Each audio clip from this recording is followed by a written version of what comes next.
So, Jim, you had a meeting scheduled to discuss marijuana-related business banking options, the possibility of serving those businesses.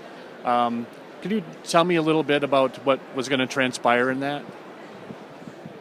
Sure. It was a briefing for some of the legislators on what the credit unions can specifically do to make it a safer environment for both medical and the recreational states that have legalized cannabis, and what the rules are and what credit unions could do to enhance public safety. And would your credit union serve cannabis businesses if you were allowed to? And how might you do that if you were? Well, currently we serve about 200 cannabis businesses, and we're part of a group that gets together and discusses the current situation in the country for banking cannabis.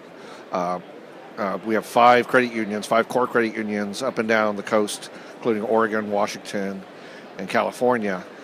Just as examples, last year alone, we handled almost $2 billion in cash from cannabis from the industry itself. So you offer like just a basic savings account, or what services do you offer?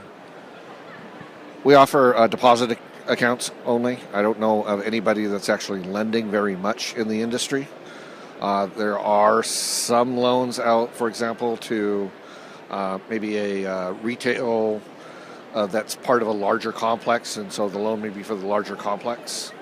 But primarily it's depository and cash handling, so they don't have to keep the cash in their businesses. That's our thought, is if they keep the cash in the business, it's going to be a problem. It's a risk for crime. And also, if we bring it into ourselves, then we can do our normal CTR and SAR reporting, which is something that the Treasury appreciates. The revenue opportunity is good. However, you have to audit 100% of all transactions. So it's a very costly business to get into. There is a lot of demand from the industry to be banked, just to be normal, to have a debit card. We had an example, I think it was 2 years ago, where they tried to even just have pizza at a company party. One of our members did, and they were refused because they could only pay in cash, and they didn't allow the drivers to handle that much cash. So it's just not having a banking relationship to them is so abnormal in a business that it really doesn't make much sense.